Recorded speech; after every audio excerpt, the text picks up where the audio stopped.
Everybody. I think we're streaming as well. I'm not sure. I don't see a light on the camera, but we'll keep our fingers crossed. But I'm glad all of you are here for the 2024 edition of Wisdom of the Elders. I'm Ron Olesko from folkmusicnotebook.com, and I've been coming to NERPA since 1994. And before we begin, I do want to thank Sonny Oakes, who created this series. Sonny, yes. Sonny started this, I think it was in 2011 for the first time at NERPA. And since then, it's been done at, I think, every single regional, the Folk Alliance International. And a couple of years ago, she asked me if I would help her carry on the tradition. And we've been doing podcasts of Wisdom of the Elders, some new ones, and of course, coming to NERPA and carrying it on. And Sonny asked me to express for her that she's grateful to everybody at NERPA for continuing this, for all of you people for showing up, and she really wishes she could be here, but she doesn't travel much anymore. So she's kind of taking it easy and enjoying things.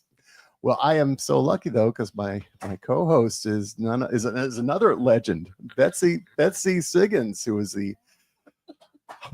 yes. Thank you. I think everybody knows Betsy, but if you don't, I mean, she has been part of the folk scene here in the Northeast, especially the Boston region, since the early days of the folk revival. Founding member of Club 47. She left for a while, came back to Club Passim, where it was 13, 14 years that you were the executive director for that? Like that. Something like that. And of course, her influence is still felt there. She's also the co-founder of Folk New England, Culture for Kids, and a whole bunch of other stuff. We could probably do a whole 90 minutes with Betsy, but we actually did it. You'll have to pay me. We'll have to pay. well, Betsy and I are going to interview our three wonderful guests. We're going to also do some question and answers later on in the program. Sitting next to Betsy is none other than Tom Rush, who is another legend. And next to Tom are Chuck and Steve Romanoff, better known as Schooner Fair. And we couldn't be in Portland, Maine without having these gentlemen with us. They've become synonymous with Maine and Portland and the music scene here. So we're going to start off our conversation. I'm going to talk to these gentlemen to begin things. You guys were born and raised here in Maine, and was it from a musical family? I mean, we were born 3 blocks from here, Mercy Hospital. Wow. And our dad grew up 1 block from here on Pleasant Street. So we're literally sandwiched in between the hospital and my dad's childhood home. So 5 or 6 generations of Portlanders. Uh-huh. And you started your musical career in the early 60s, I guess, when the folk revival was going on? Pretty much. Chuck started before I did. Yeah, we started it back in the None of us can hear you. oh, there we go. I could do my PBS thing if I could. No, I won't do that. We both started back when the revival began in the 60s, and everybody was playing guitars, learning songs that we had no idea what they meant, but just singing them loudly and in harmony. And then eventually morphed into our own group, our own sound. We did grow up in a musical family. Both of our parents belonged to barbershop quartets. And in fact, our mother was a beautiful singer. And we grew up singing harmonies in the quartets. Until I was about 14, I didn't know the melody to about 20 songs. I only knew the baritone. And it was a great way to learn how to sing harmonies. And our dad and his younger brother sang right over here at St. Dominic's Church in the church hall as the Romanoff twins when they were little kids. So we were very lucky. There was a 1 foot difference between them. Yeah. So it was pretty tongue in cheek. We were very lucky to grow up when the folk music revival started to kick in. I was just telling Tom, I did my junior senior high school homework listening to him on WBZ sing The Urge for Going. Well, you didn't really start as a musical career?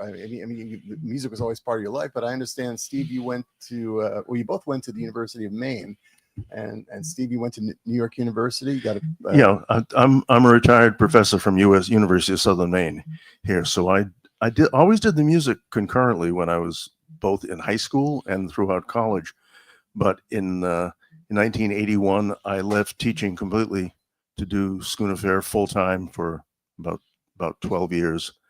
And in 91, I was not having seen my kids for 12 years. I decided to try to get back into teaching, and I did that for the next 23 years concurrently with Schooner Fair. So it was a 7-day week. And Chuck, you got a PhD in a master's degree rather in counseling, and became a social worker. Yep. That That was the University of Maine experience.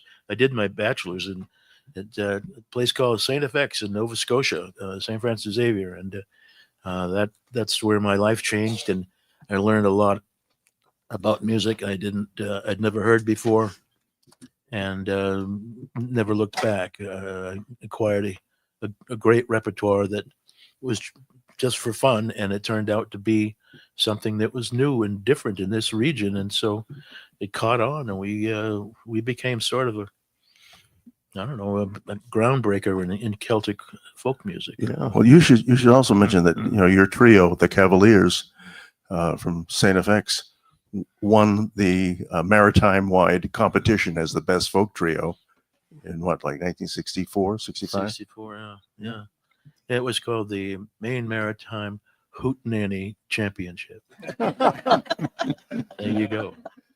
Now, 1964, that was also the year you guys were part of Devon Square, which was another. Well, I started Devon Square my senior year in high school with two other fellows, Jeff Rice and Herb Ludwig, and we named it after two streets in our neighborhood. There was a Devonshire Street and there was Pheasant Square.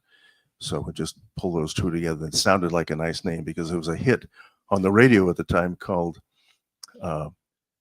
Midnight in Moscow by the Washington Squares. And it all sounded like it was going to work very well. So that's where the name came from. We were a trio for 7 years with a bass player. So we were a 4-piece trio.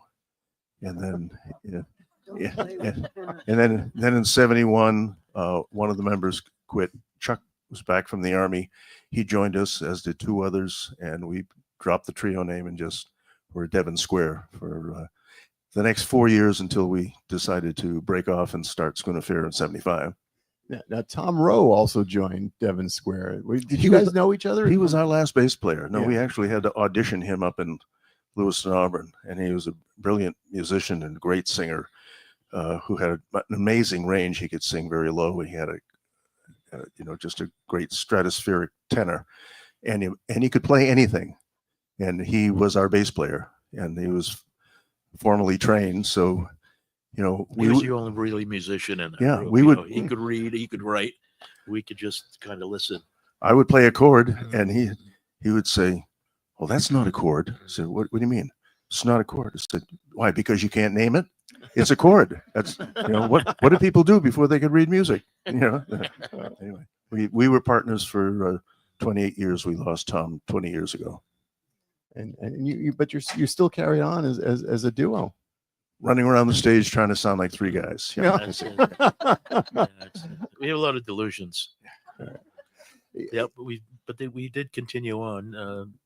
I don't know how wise it was not to get another bass player will remain to be seen as time goes on, but we did continue on as a duo. The music that you've played now, I'm from New Jersey, and I was part of the Hurdy Gurdy Folk Music Club until we folded. But during the 80s, you guys would come, and it was usually every Thanksgiving weekend, it seemed, and you would sell out the place, and not just the Hurdy Gurdy. I mean, I remember seeing you guys at Town Hall in New York City, Symphony Space. Go down to Washington. You guys played some huge concerts, and you, through it all, you brought that Maine sound, that down east sound, I guess you would call it. How did you make it work in other parts of the region and the country?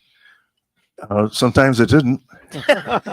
We were all over all over North America, and from Halifax to Orlando to LA to Seattle and all across Canada and the Midwest. So we'd be in the Midwest somewhere like Milwaukee or St. Paul, trying to share a little down east humor. And as the line goes, we'd be standing there on stage waiting for the laugh, and they'd be sitting out there waiting for the joke. But most of the down east things that we stole, as everybody does, a lot of the classic down east stories and one-liners and anecdotes, they're the same as they're the same all over the country, but with different names. You know, there's Sven and Ole jokes out in the Dakotas, and but it's the same stories. So the humor was not particular to Maine. And we never tried to. We just did what we did without trying to pretend. Okay, here we are in Seattle, so we must be cool for this show. We just did what we did, and it was very liberating. So, a quick Seattle story: we had been on the radio out there. This fellow loved our stuff, and he's been playing it for a couple of years. And we had just played L.A., and we flew up to Seattle. And we're waiting in the waiting room at the radio station because the guy's going to interview us just before we go on do the show. And while we're in the waiting room, in walk Bonnie Raitt and Jackson Brown and somebody else. I can't remember who it was. And they're just wonderful people, great guys chatting. And because Bonnie Raitt played a lot of shows in Maine, she attributes her survival in the 80s to the colleges, campuses in Maine. And where are you playing tonight? So we're at the backstage. Oh, you're gonna love it. It's a wonderful 350 seat listening room, sort of like the Birchmere. You're gonna love it. And we said, oh, thank you. Where are you guys playing? Oh, we're playing in the Coliseum tonight to raise money for the 85-year-old Native American who was arrested for fishing out of season on the reservation. We had 50 people show up. Yeah. They were all across town that night. Yeah. Well, you mentioned the benefits, but Schooner Fair, you were always doing a number of fundraising concerts. That was always part of your plan. I mean, We can thank Tom for that.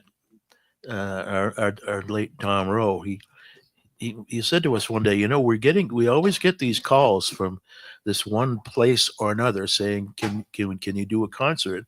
And we would say no, because we got to have a 3 or 4 day stand at some place like a bar.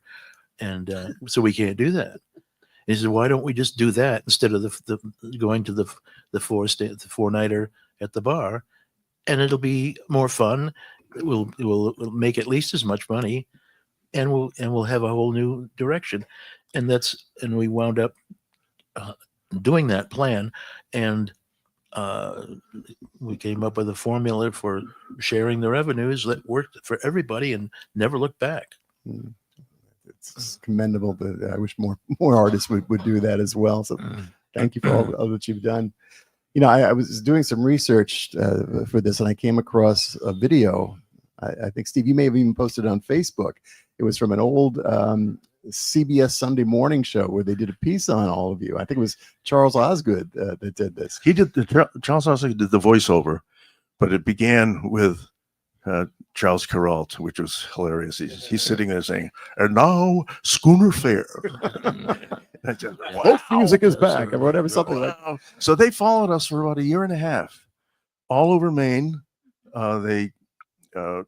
We're playing in gymnasiums up in at Monmouth. We're down at Symphony Space. Tom Paxson was our guest, and they interviewed Tom as part of the show, and they even had us out on my sailboat with a follow boat, taking footage of us singing very salty songs. It couldn't have been more phony, and it was just a lot of fun, and it was a very high profile exposure that got us a 0. Oh. It's that piece where you just mentioned about being on the sailboat. And I was watching that and said, wow, these Schooner Fair, these guys actually are on the water. I know Dave Rowe, Tom's son, is traveling and living on a boat now. But unlike the Beach Boys who never went surfing in their life, you guys lived in Portland in the sea, and it was always a huge part of your repertoire. Well, Chuck and I both own sailboats, and it was just something that we're lucky enough to be able to do, and be here, and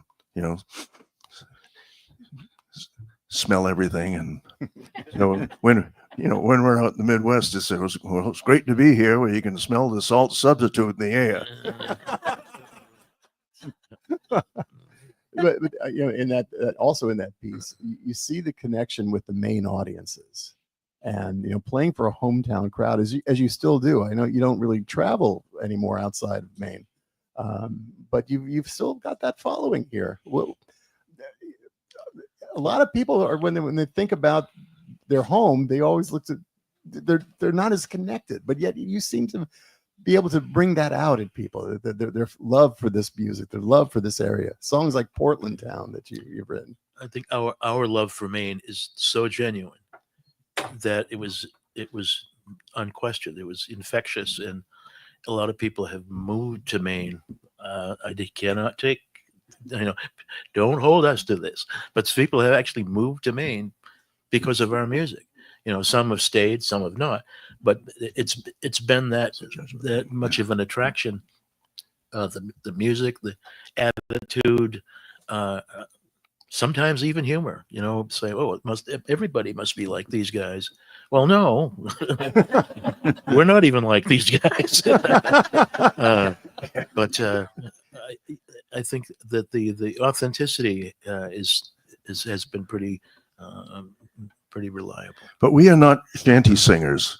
We are not authentic maritime shanty singers. We do not like that stuff.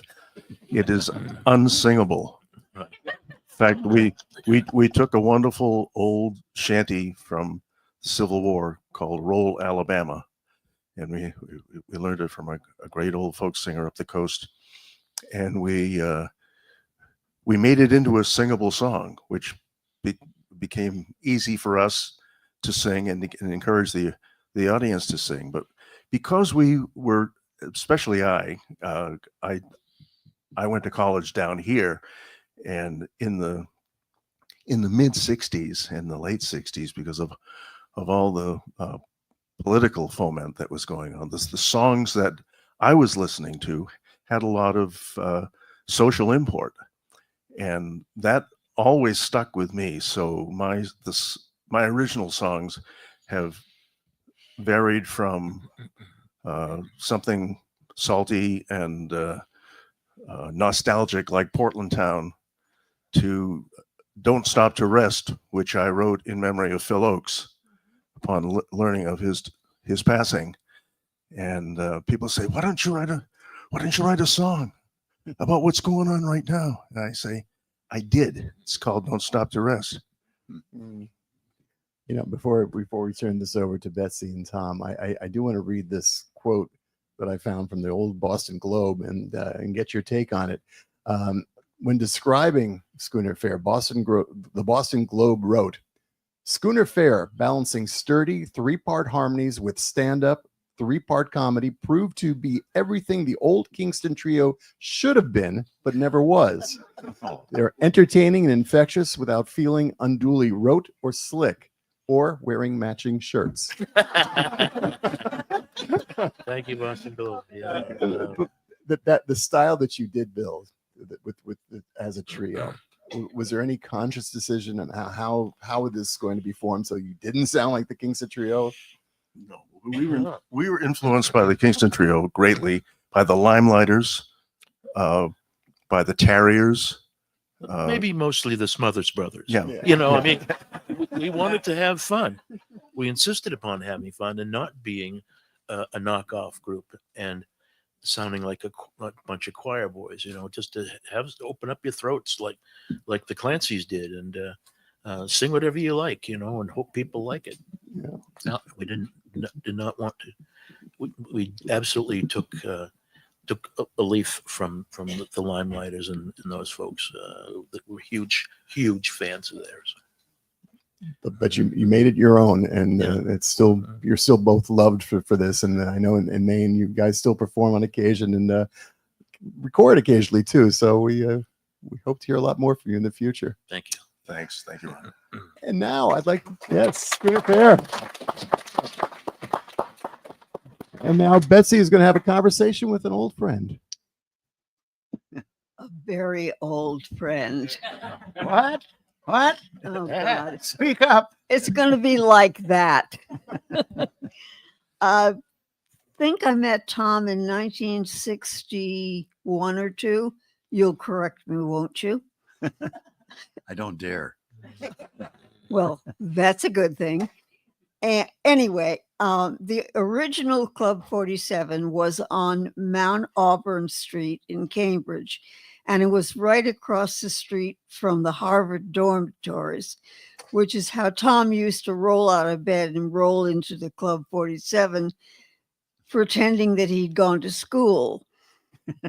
And I remember, those days are very precious, and they're still an important part of our lives. And that Tom and I have known each other this long is amazing and great. Tom, talk about the early days when you had a fake guitar case. Fake? No, it was a real guitar case. Okay, so I got to Cambridge the fall of '59 to be a freshman, and there was this really amazing folk scene going on. All kinds of Delta blues and Chicago blues and bluegrass and Irish Scottish ballads and blah blah blah. And I got sucked into it because I had, just before I arrived in Cambridge, I'd heard my first Josh White recording, and it blew me away. I was learning to play the guitar, but I'd never heard a guitar played like that and songs like that. And so I got sucked right into it. And it did occur to me that there was a certain irony in a bunch of Harvard students sitting around singing about how rough it is in the coal mines. But we figured we could make up with sincerity what we lacked in authenticity. And the Club 47, as Betsy said, was one block from my dorm, and it was just irresistible. It caused me to almost flunk out. In fact, it's all your fault. But it was a great scene. And there was a Harvard radio station, WHRB, had a program called Balladeers, and I got invited to host the Balladeers show. I guess the previous host had graduated or whatever. Anyway, it was a 30-minute show, 7:00 on Tuesdays or something like that. It's Tuesday evening. My nickname at the station was Dead Air, because if I couldn't think of anything to say, I wouldn't say anything. Made perfect sense to me. Well, you guys were talking about being waiting to go on the air at a station. I was waiting to go on the air at WUMB, and this girl comes in and gives me a piece of paper, and I said, "What's that?" And she said, "That's a list of all the words you can't say on radio." And thinking fast, I said, "I'm sorry, I left my reading glasses in the car. Would you read it to me?"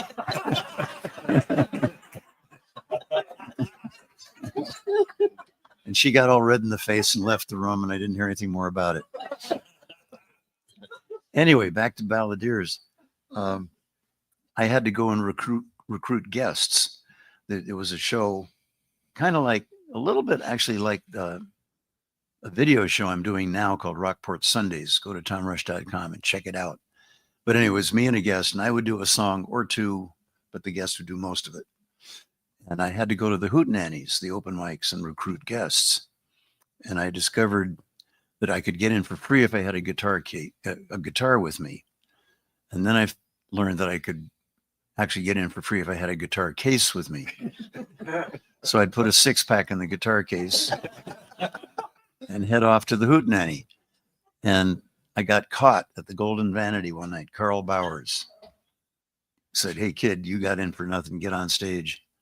And so I had to borrow a guitar, got up. I was terminally nervous, but apparently did well enough that Carl called me a couple of weeks later. Somebody was sick and would I come be a substitute folk singer? And so I did that occasionally for a while. My first actual paid gig was at the Salamander, another tiny little coffee house.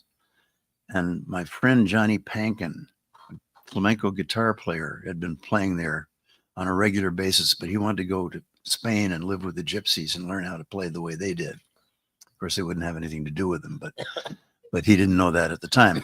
So I went in, he asked me if I'd like to take over the gig. And I went in my first night, my first paid gig. And I was propped up in the corner singing and people were listening and paying attention and clapping. And I thought, I'm doing pretty good. And at the end of the night, the owner gave me my $10 and said my services would no longer be required. And I said, but what? I thought they liked me. And he said, that's the problem. I don't want them listening to you. I want them playing chess and having conversations and drinking a lot of coffee. So it's been downhill ever since. Would you like to sing a song? Sing a song? I could do that. Or you can wait. Do you have any more questions? I'm going to come up with one, at least. Okay, well, I can do it. I'll do a song Yeah. while you're thinking about it.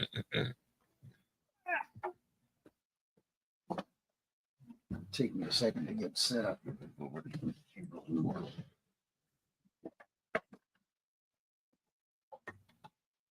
I don't know if you guys have this problem, but a lot of people used to be cassette tapes with songs that they've written. Oh, yes. Yeah. And at one point, especially after the Circle Game album came out, which introduced Joni Mitchell, James Taylor, and Jackson Browne to the world. And I started getting bushels of tapes, and I ended up with this huge box full. And I remember thinking, there's probably 2 or 3 really good songs in there, but I don't have 8 years to listen to it all. So I chucked them. And a friend of mine, Josh Brackett, said, hey, Tom, I've written some songs. Here's a cassette. And he was a friend of mine. And I put it off for months, but I finally said, okay. And I listened to it and he had some good stuff. This was a guy that was not a professional musician. And this is one of the songs which I think is really kind of relevant today.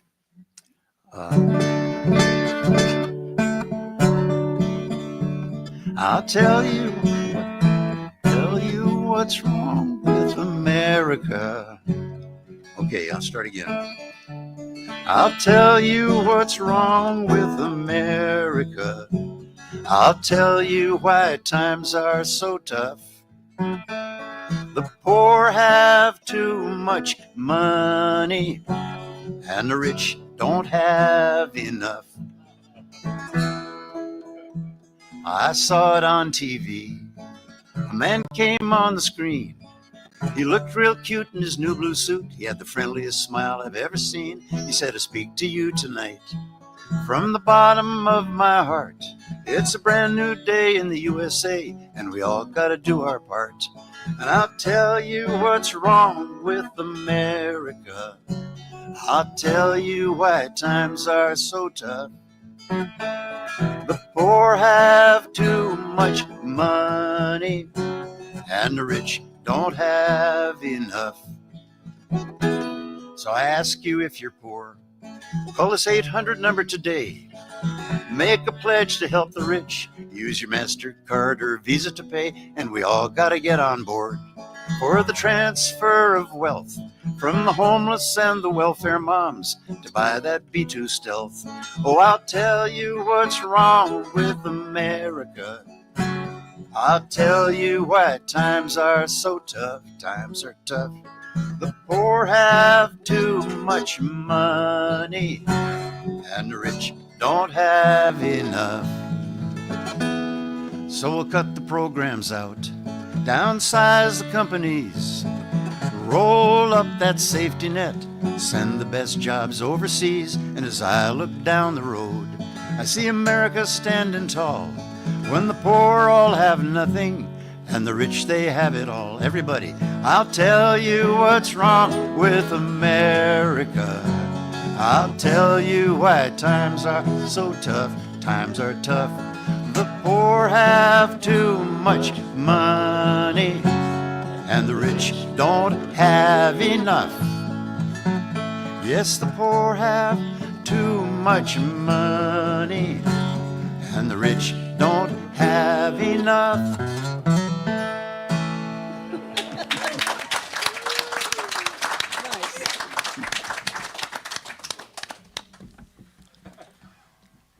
What made you decide not to follow a college degree and become a folk singer? Well, I graduated with a degree in English Lit. And I discovered there were not a lot of companies out there lining up to pay me to read books. But people were paying me to get on stage. Not much, $10 a night.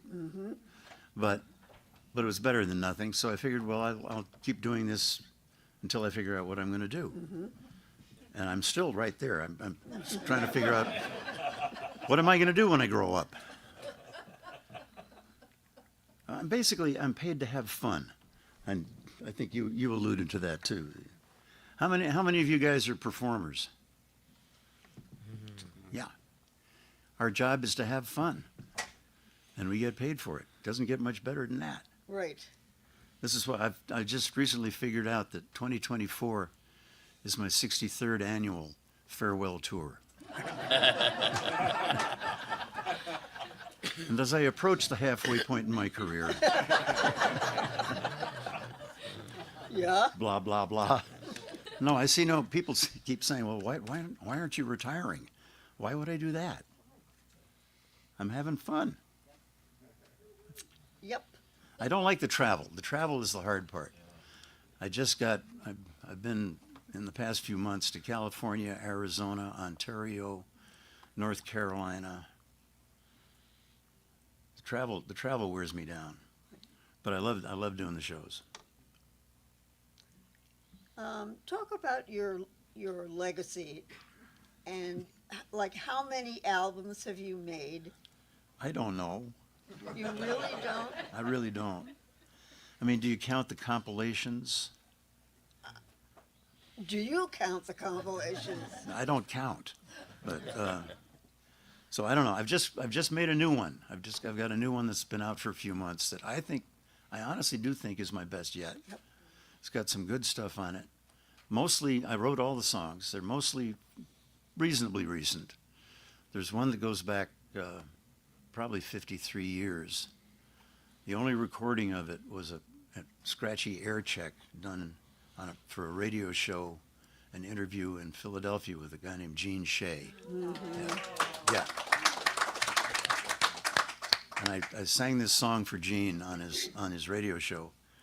And I played that scratchy recording for Matt Nakoa, my accompanist, who is also turns out to be a brilliant producer. Matt Nakoa, if you don't know him, check him out at mattnakoa.com. He's an absolutely disgustingly brilliant piano player, now a guitar player. He didn't play guitar when he first got together with me 10 years ago. Now he's a brilliant guitar player. Slide trombone. I bought him he said, I used to play slide trombone in high school, but I couldn't afford to buy it when I graduated. And so I bought him a slide trombone for Christmas a couple of years ago. And now he's a brilliant slide trombone player. And writes songs, and has a gorgeous voice, and is also very good looking. I hate him. I hate him. But he turns out to be a great record producer as well. And I think he got sick of hearing me talk about, well, maybe someday we'll make a record. And he just hired this studio in Connecticut and booked some brilliant players. And next thing I know, I'm sitting around having the time of my life. I don't know I don't know if it's my 15th album, or it's nothing like Willie Nelson, who's, how many has he just? 80? No, I think he's made over 100. Ooh. Yeah. No, I'm down in the teens, the high teens, but somewhere in the teens. But that's, you know, that's a whole different skill set, you know, recording. And writing, I don't know, how many of you guys write songs?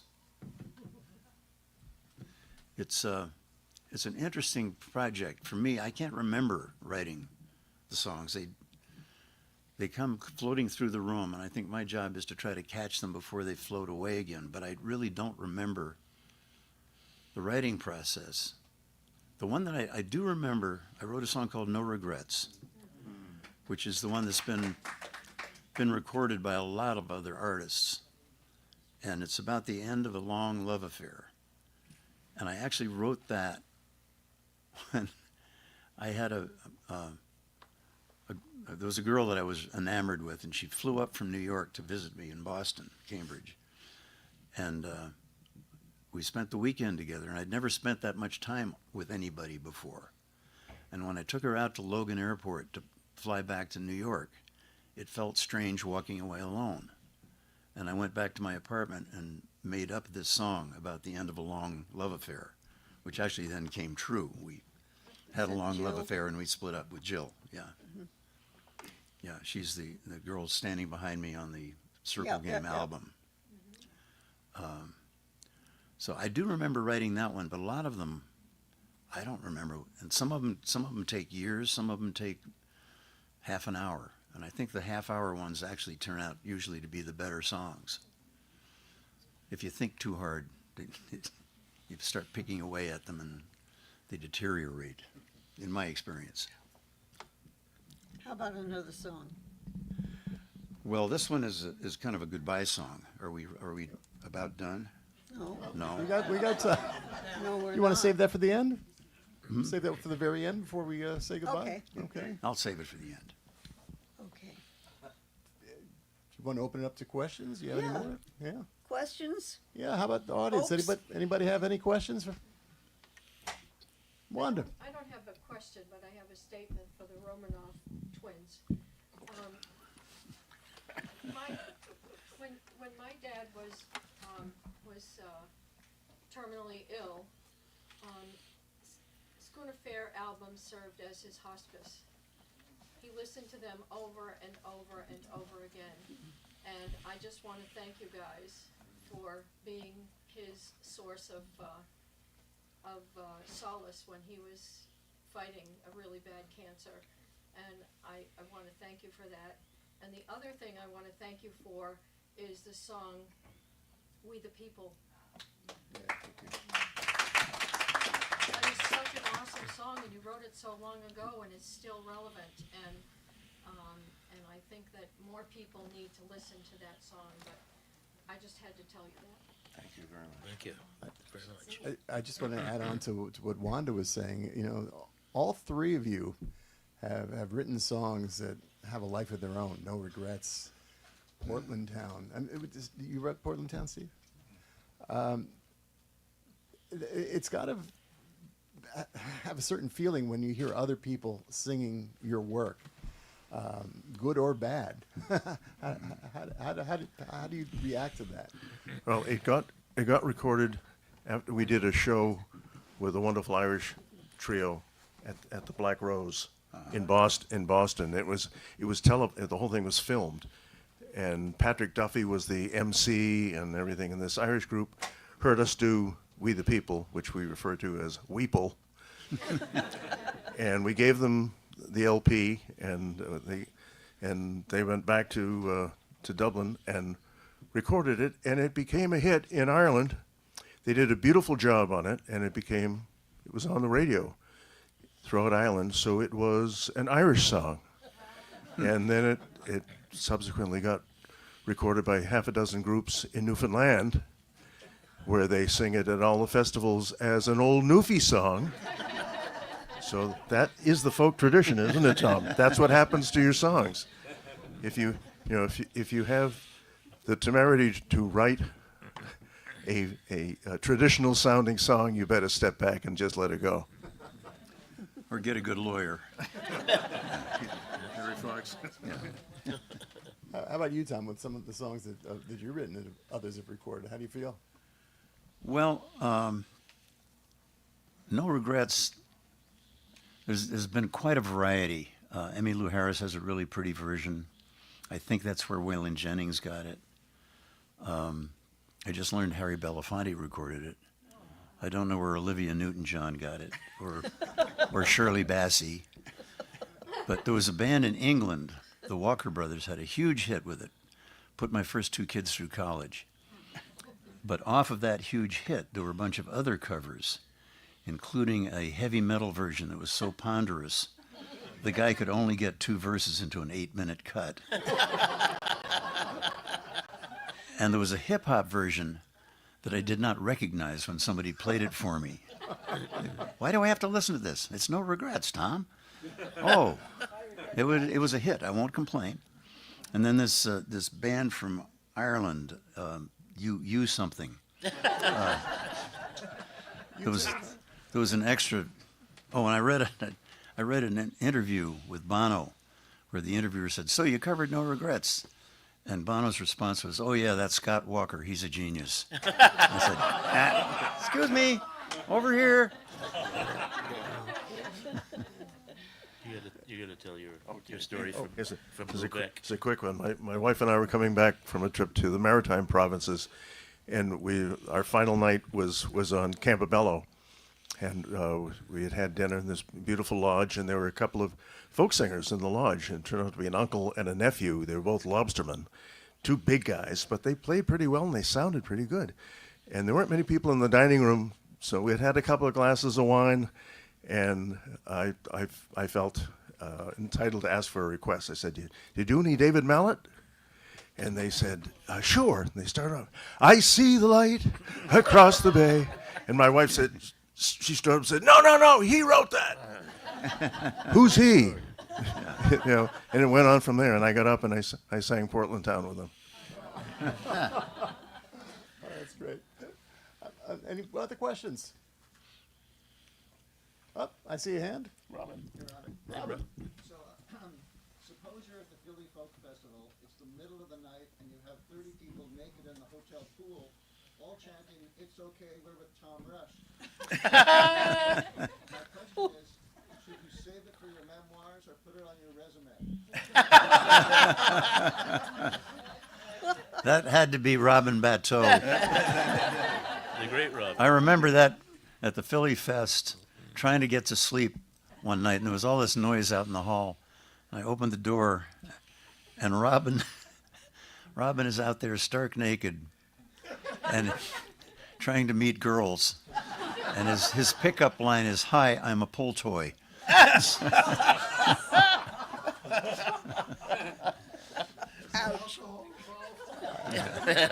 I'm Good surprised old the Philadelphia Robin. Folk Festival hasn't picked that up for advertisement, you know? Yeah, and Buskin and Bateau had T-shirts made up that said, "It's okay, we're with Tom." Anybody else? Yes. I have a question about doing a concert and getting requests from the audience.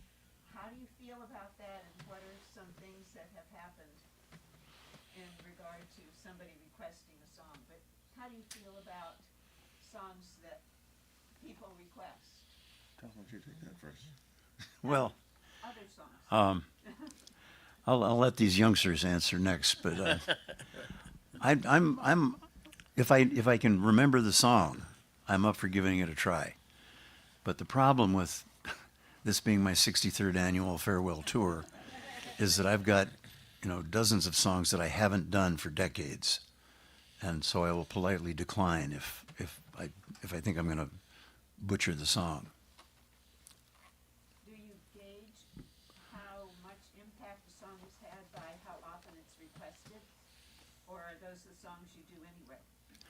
Those are probably the songs I do anyway. The other dimension to it is, though, having been doing it for 60 years, I've got fans that came on board at different times, and they all have different favorite songs. So, and plus, I've got a new album with a bunch of new songs, and I want to do them, or some of them. So it's a mix, I find that I want to do some of the old ones, some of the new ones, and I try to mix it up in terms of doing sad songs and funny songs back to back. I'm after emotional whiplash. I know some artists, they have different price. If you want me to play my old stuff, there's one price, which is more. And if you want me to play the stuff that is promoting my new album, it's less. Do you do that? I've never heard of that.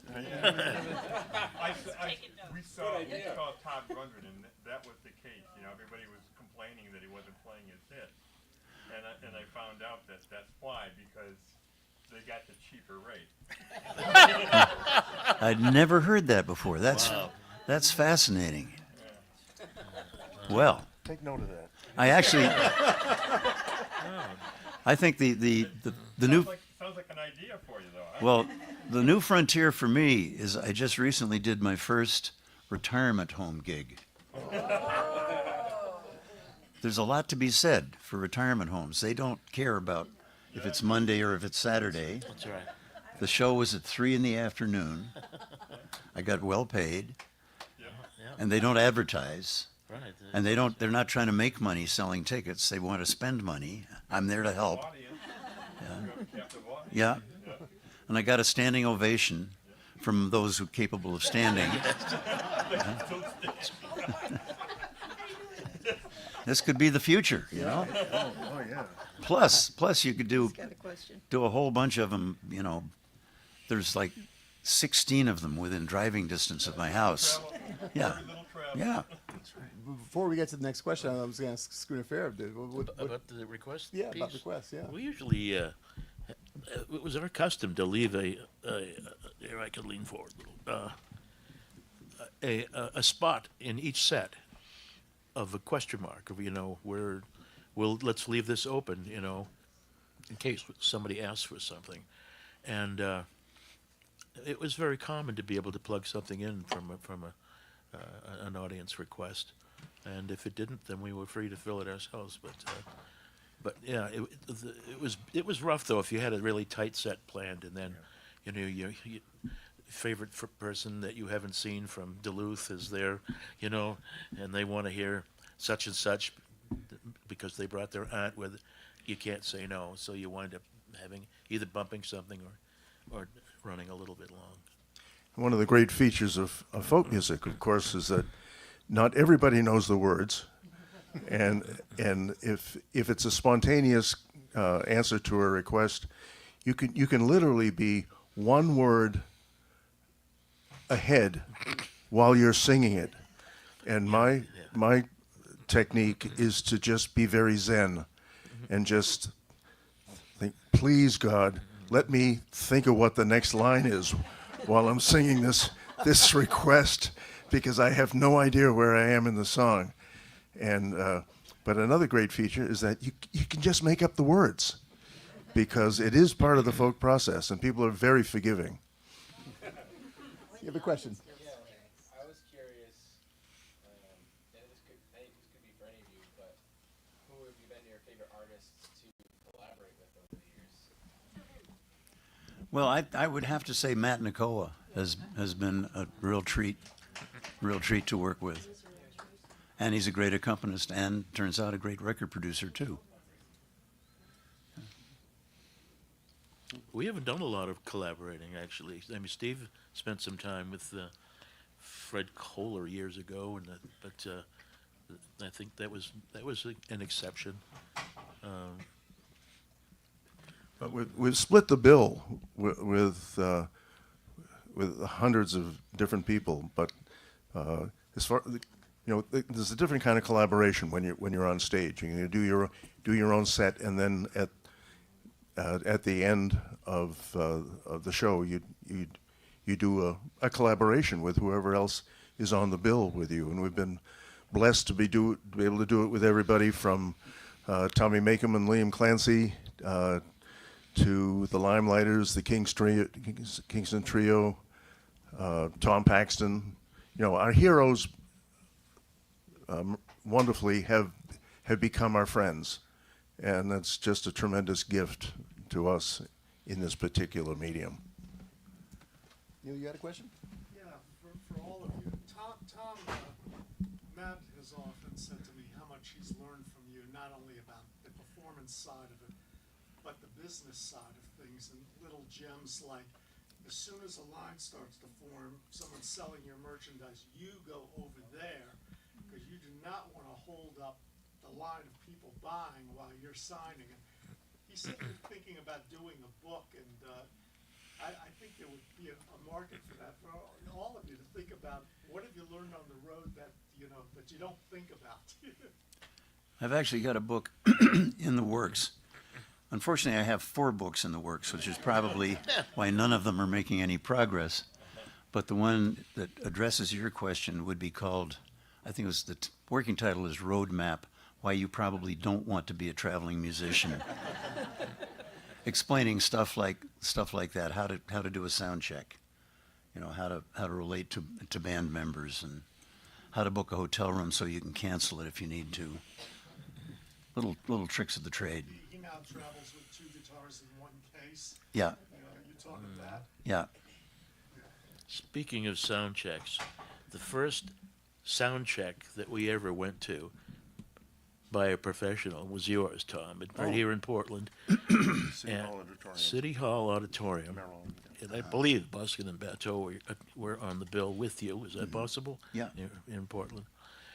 And our late partner, Tom, was rapt with attention watching you do a sound check. He'd never heard the technical version of a sound check. You knew how to say turn it up and turn it down. Yeah. But before you know it, he was the guy in our group who would say, can I get a notch at 4.5? And it never stopped. And he got better and better at it. Yeah, sure did. Another question? Yes, sir. Speaking of requests, this is not a question, it's a memory. But maybe 50 years ago at Michigan State, I was working backstage in a Tom Rush concert and was awed that I was breathing the same air as Tom Rush. And I Poor guy. shyly approached him and said, "Would you please play Urge for Going, brilliant, genius, turning point in my life," and all that. And Tom looks at me and says, "Give me a quarter." This is not a hobby. That was my deep discount.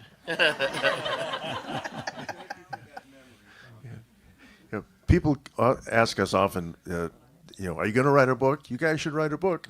And we've chuckled about what would the title of our book be? Or at least one of the chapters would be entitled Last Dirt Road on the Right. which were the directions to a place in Hampton, Virginia that Dick Seri had talked us into going down and play at. It was the worst. Let's say that. You're mentioning some of the downsides of traveling and all these years. What about some of the positive changes that you've seen since you first started? Tom, you started in the 60s. You guys started in the 70s pretty much with Schooner Fare. How have things changed for the positive? Well, I started in the 60s. We were playing at the Sword and Stone on Charles Street in Boston. I think we made $10 a piece, the Devon Square Trio, and they sent us home. But then we auditioned at a place down in Arundel, Maine, and we sang 3 Peter, Paul, and Mary songs perfectly. Absolute perfect replicas of the songs. And the owner looked at us and he said, "Is that it?" And we said, "Yeah." He said, "You boys need an entertainment package." We never forgot that. We used that line for the next 50 years. Any positives you could think of changes? No, there've been no positive changes. No, the world has changed so profoundly. When I started out, if you didn't have a record deal, you didn't exist, because it was the record companies that got you on the radio, got got you written up in the papers and perhaps subsidized your tour. And without that, you really didn't exist. Now it's entirely different. I mean, I'm told the kids are buying LPs are coming back. I'm told LPs, however, the kids are buying them to hang on the wall. They're decoration. They download or stream everything, and it's getting harder. You know, I offer CDs to people. Do you have a CD player? And the standard answer is, yeah, I think I have one in the car.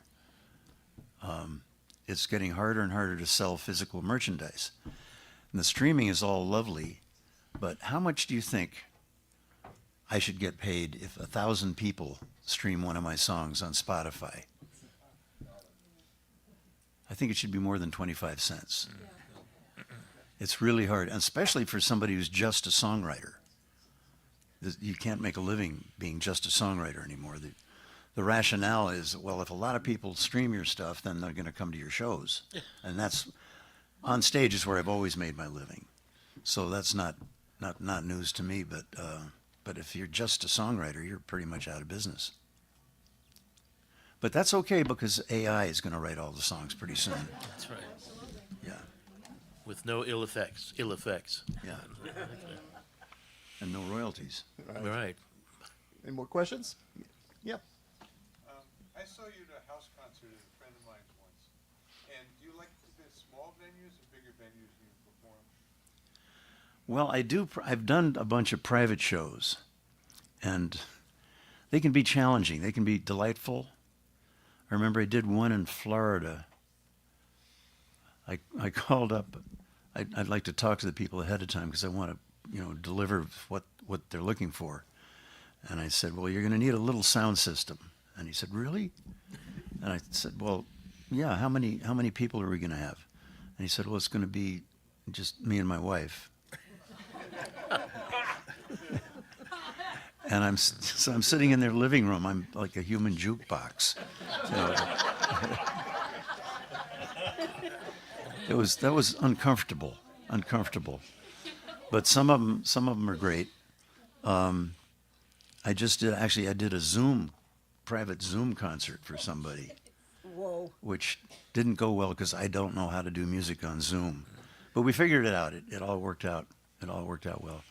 But in terms of public shows, I like the variety. Actually, I played for 8,000 people at the Philadelphia Folk Festival, and that's great.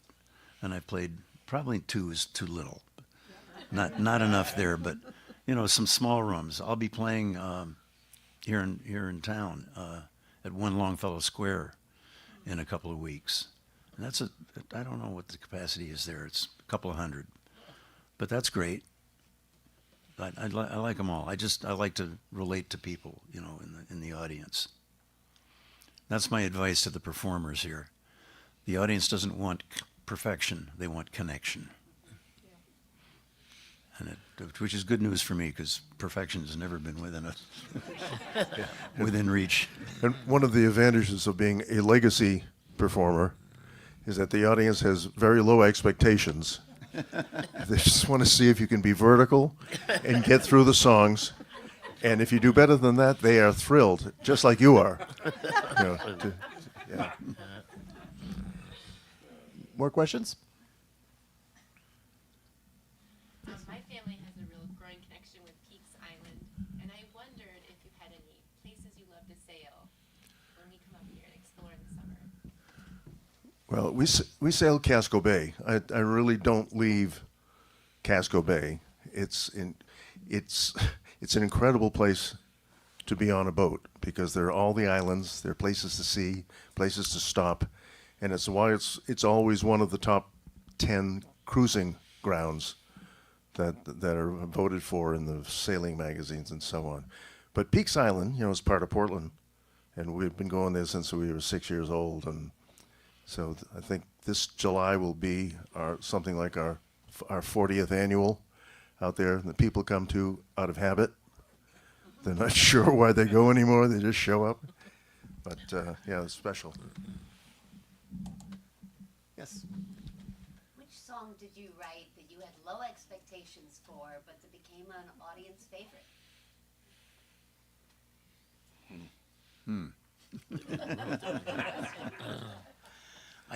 Personally, I think if I had low expectations, it wouldn't appear on stage. I want to do songs that I really love. All of mine.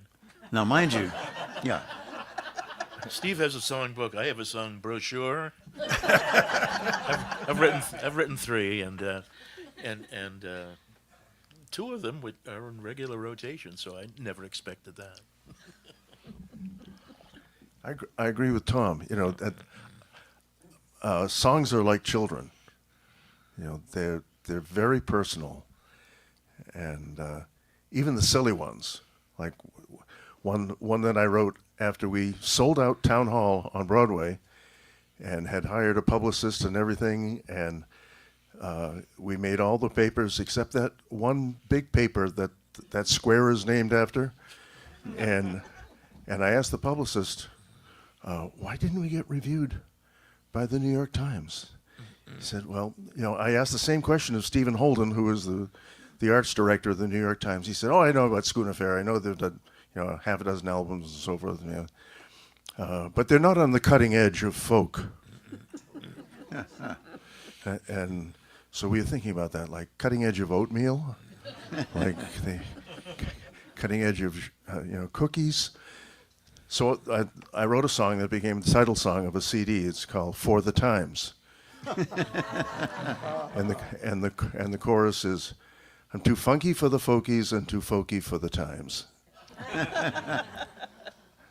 I was actually at that concert at Town Square, at Town Hall. Town Hall, Yeah, and I just remember it was sold out, and it was a big thing. And to say you're not on the cutting edge, that was in the early '80s when there was kind of a renaissance going on of singers, songwriters. It was about 80. I think it was 85. 85. Yeah. Okay. Yeah. Which. I also think when you do get reviewed, you got to take it with a grain of salt. Oh, yeah. You know, if it's a good review, you pass it around. If it's a bad review, you put it in the birdcage. And There is a consider the source element to any compliment, you know. It always just completely destroyed me when somebody whose opinion I really respected, they were great friends, great fans, you know, would recommend, you got to listen to so and so. You can't, when you hear this song, you're just gonna be enraptured, and you play the song, and it's the worst. See, how can this person who thinks that we do a great job, how can that be the same person who says this is good? Yeah, so, yeah, definitely a grain of salt. one of my favorite reviews, a record review, started with, "It's better than I expected."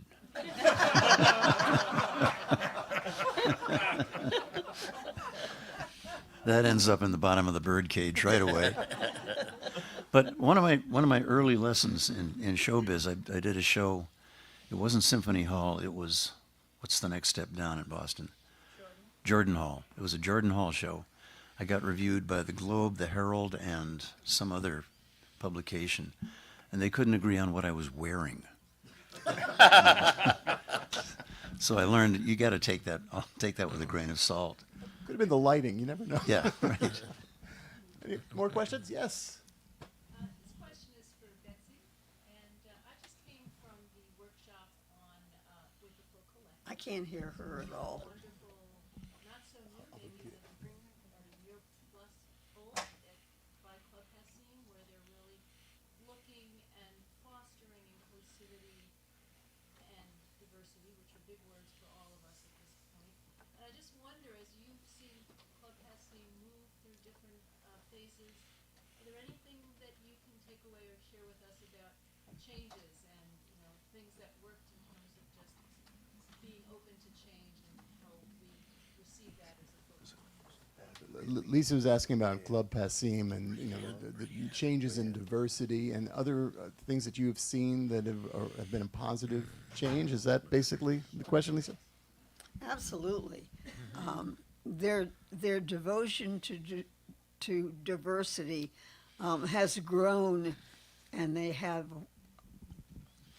different kinds of groups who represent not the mainstream, and they are doing just, I can't, what's the name of that program at Passim? Folk Collect. The Folk Collective, which I think is just a wonderful way of opening up the audience and the artists to unusual and wonderful music. So yes. There's also a general question just about how we embrace change and how you managed to embrace change during your long, illustrious career.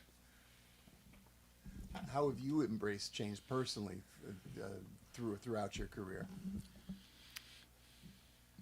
There are several moments in my life that I can acquaint that to. And one of them was when Ralph Rinsler at the Smithsonian sent me south with Mike Seeger to take Mississippi John Hurt and the Georgia Sea Island Singers to all-white universities way in the Deep South. That was such an eye-opener for me. And those audiences were so grateful to know that there was this kind of music in the world. And the other was when Newport first brought the black musicians, who were quite old at the time, to Newport. Many of them needed another job in the East, so they would play Club 47, and because of segregation, they would sleep on our couches.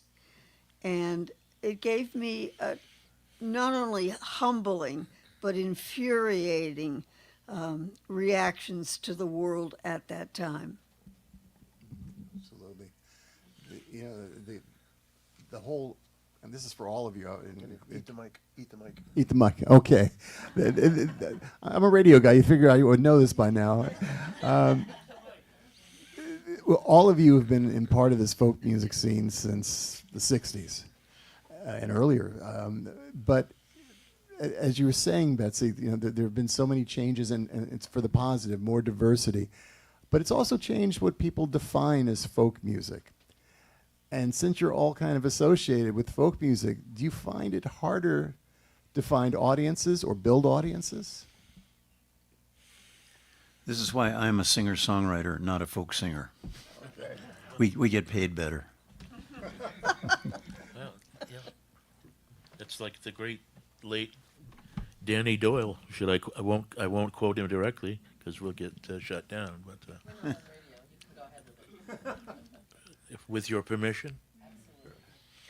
And Danny Doyle, who we really admired, is a wonderful balladeer who was based in Washington most of his life. From Dublin. Yeah, and he was a brilliant performer and a wit. One time we were talking with him, and we said, Danny, when are you going to come to Portland? There's people that would love to hear you. Well, there's no place for me to play. Well, sure there are. There's the clubs. I can't make the clubs. Well, some of the smaller venues. Some of the church organizations, they're frequented very often by traveling musicians. And he said, and I quote, those folkies, they'll play for nothing. Fuck that, I'm in show business. And we took that to heart. We really took that to heart, yeah. More questions? Yes. Betsy, you were in at the kind of the very beginnings of Club 47, and Tom was coming and going, but you must have seen some wonderful people that most of us here never got to hear. Who should we? And nowadays, you can sort of everything's online. Who should we look up? Who should we rediscover from those early days at Club 47? Robin was asking, since you were there at the early days of Club 47, there's a lot of people who audiences today may not know of. So who should people look up that may not be of the same stature of Tom Rush? Some names that have been forgotten.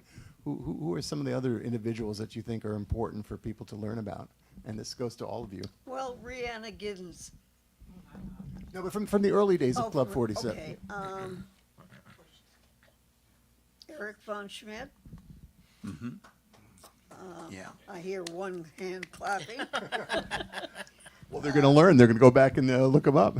Eric von Schmidt, Colonel Ray and Glover, Yay. who are they were just fabulous. And I would encourage everyone to learn their music because it's so unusual and so happy. So that's a couple of them. Tom? Oh, I fell in love with all the old blues guys. Me too. Yeah.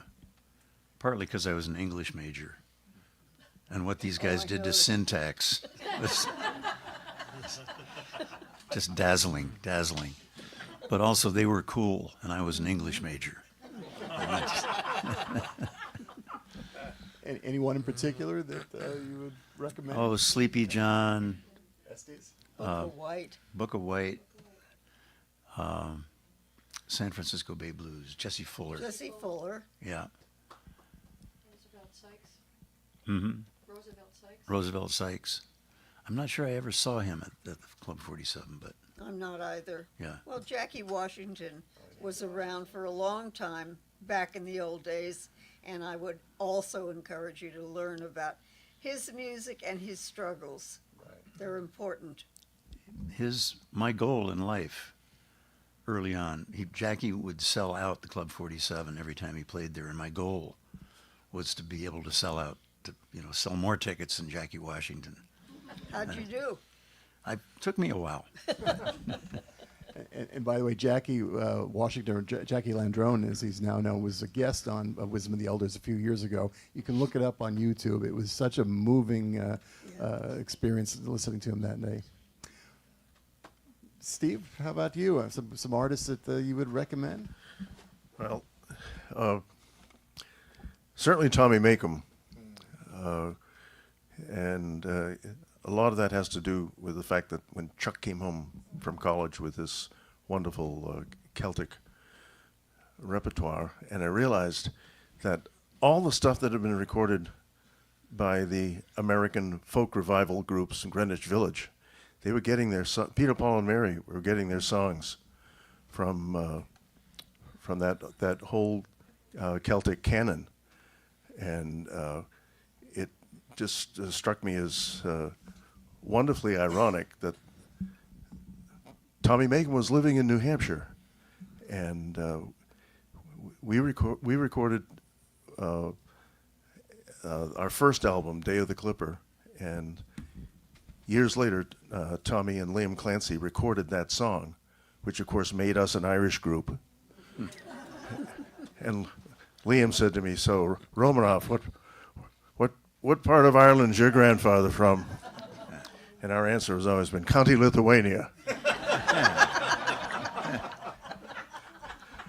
But we were blessed to be. We played Passim several times back in the days of Bob and Rayanne, and it was a card store and coffee shop during the day, and then we'd play at night. We'd cut our teeth right next door at the Oxford Ale House in Harvard Square with Jack Kiley, who moved over to the Sevens, and so I wasn't paying much attention except maybe to Leadbelly, and I was trying to connect the dots of where these traditional songs were coming from when they were being recorded by the likes of PP&M and the Limelighters and the Brothers Four and the Christie Minstrels and so on.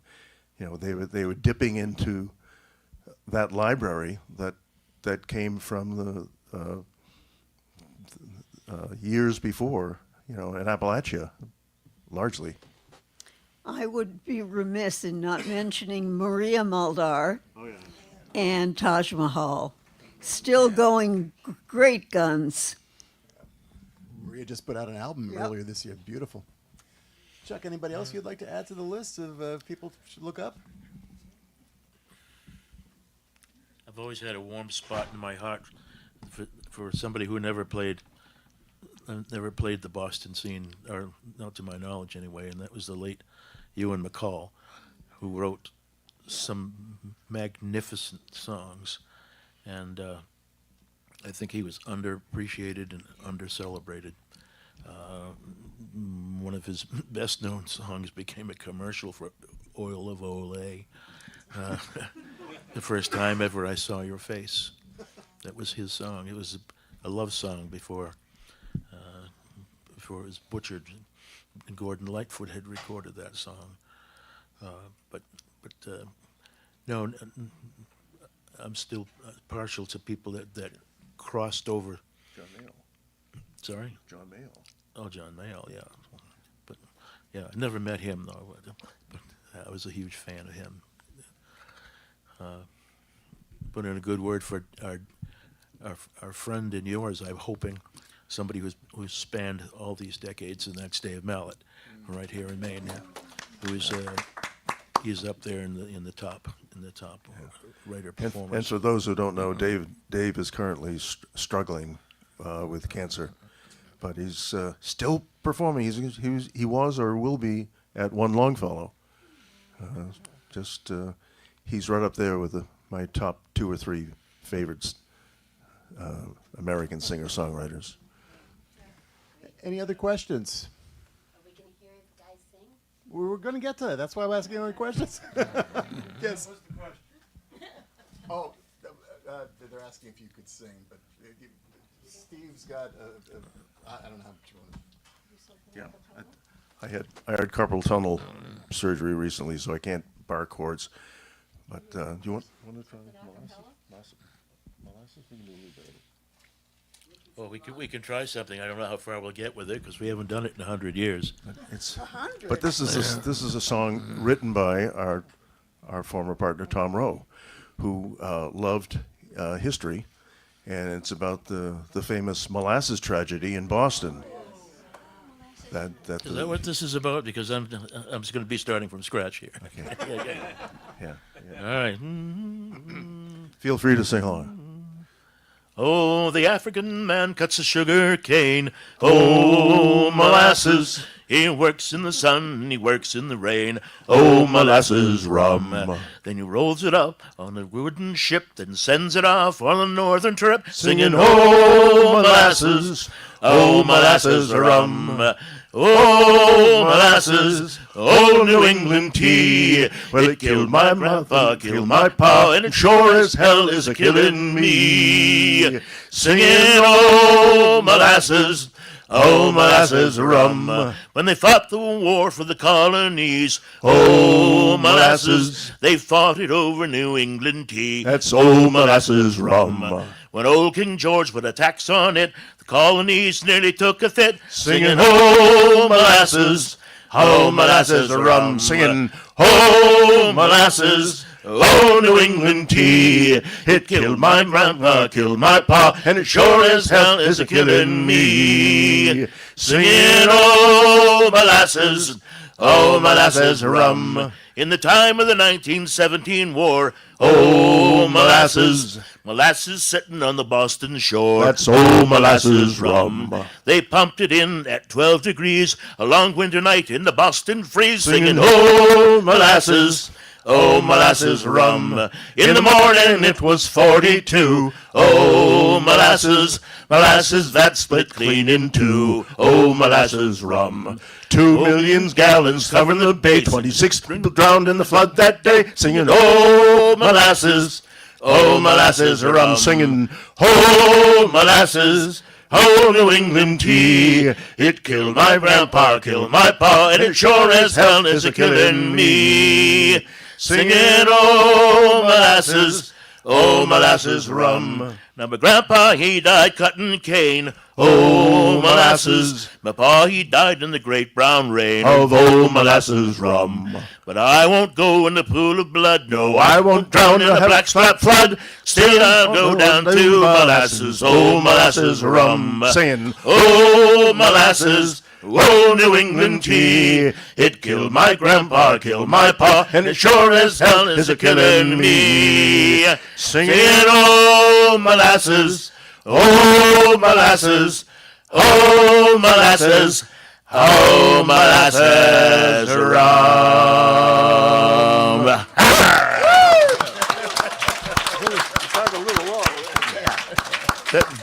That was done in a sitting key. Thank you so much.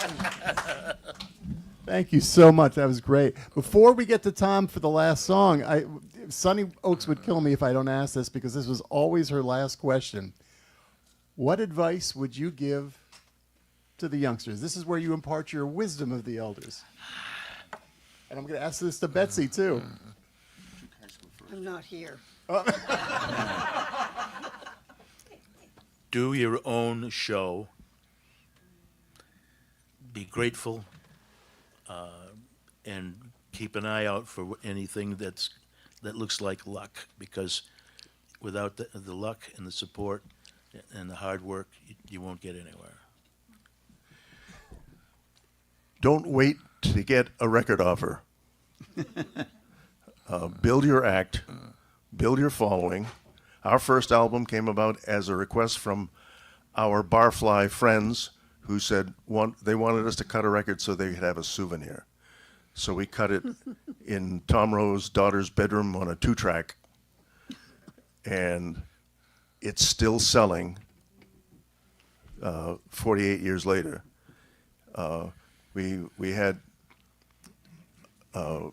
propositions from other labels. We tried to get Flying Fish and other folk labels to pick us up. They were not interested, and we were on Boot Records out of Toronto for a little while. But once we took everything back and produced our own records and held on to 100% of everything, we started getting calls from people like Flying Fish to be on their labels. We said, thank you very much, but we're fine. We're all booked. We're all booked. So don't wait for people to come to you. You know, you can initiate a calling card, especially in this high tech era. There are opportunities technically that we simply did not have 50 or 60 years ago that can get you into the ears and eyes of everybody else. I would say look for community. Community is where you will find like-minded people either struggling musically or looking for how to go, how to be.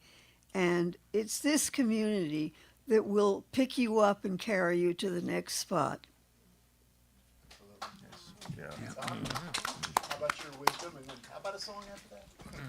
I actually came up with a list of advice for the performers. These are, again, the audience wants connection, not perfection. So don't worry about being perfect. Work on connecting. Feel the song every time. Don't just recite it. Enunciate. This is. You remember? I don't know how many of you guys were in the room when they were showing the Farhoff film, but Gordon Lightfoot's daughter is brilliant, but I could not understand a word she was singing. So my trick there is to practice over enunciating.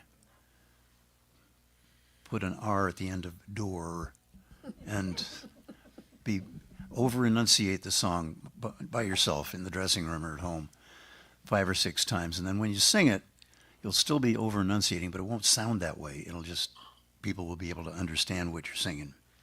Don't pop your peas. Don't pop your peas. Turn your head and pop to the side. Make eye contact with as much of the audience as you can. If it's all dark, pretend you're making eye contact. You know, focus out into the void, and because it's the connection, connection thing. Pay attention to the audience. You're having a conversation with them. It's a bit one-sided, but that's what they're there for. They're there because they want a connection.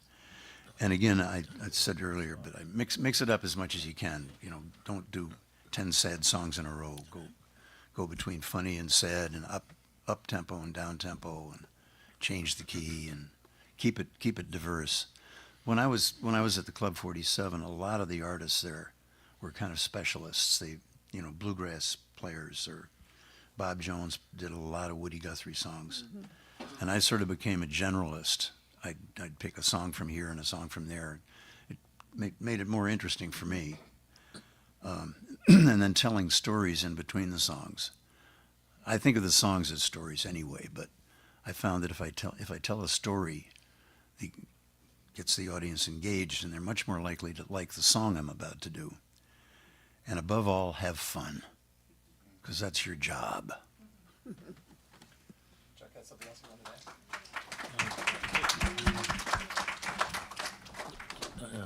With your indulgence, Tom, just when you were talking about making that connection, something happened many years ago that stuck with us. Our Tom he was very, very, very focused on connecting with people, lots and lots of eye contact, and hopefully we all did the same thing. We all did our own things in our own way. But one show, everything he did, there was a little old lady about this big sitting in the front row, and he could not get any response from her of anything. He got the eye contact, but no movement. Yeah, she was scowling. You sit there with her arms folded. She didn't, no body language other than that. And he took it as a challenge. He sang only to her until for the rest of the night. Still nothing. He finally gave up, before the encore and everything. And he just said, thank you, that. And we did our bows, and we started coiling cable. And this little lady got up, and she approached him. And she walked up to him, and he went on an elevated stage. And she says, "Now that's entertainment." You don't know what's going on with people. You got to make that connection. You don't know. And I'd just like to say to Tom on the subject of enunciation, I didn't know there was an R in Doha. Thank you, Tom. Okay, Tom, you want to take us out with the song? Oh, if I have to. Okay, new album. This is the last song on the new album. It's called "I Quit."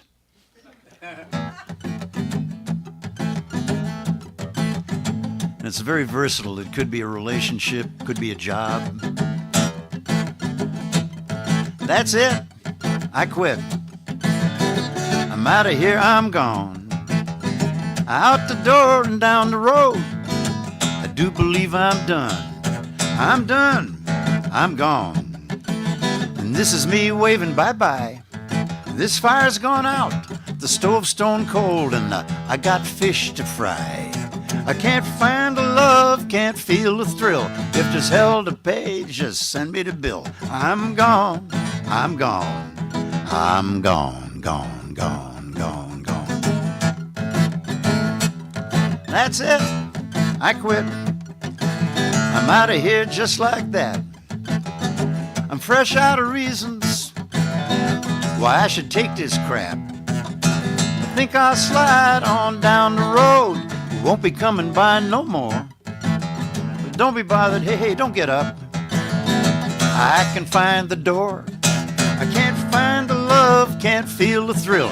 If there's hell to pay, ooh, send me the bill. I'm gone, I'm gone, I'm gone, gone, gone, gone, gone. And this is where Matt takes a piano solo. You better bet I'm gonna jet. Right now ain't soon enough. They say the tough get going, but when the going gets tough, but don't be acting so surprised. You're reaping what you've been sowing. What I'm saying, what I mean, I got the urge for going. I can't find the love, can't feel the thrill. If there's hell to pay, oh, send me the bill. I'm gone, I'm gone, I'm gone, gone, gone, gone, gone, gone, gone, gone. Tom Rush, Chuck Romanoff, Steve Romanoff, Betsy Siggins, thank you all. I'm Ron Olesko, and thank you all for being here. Everybody.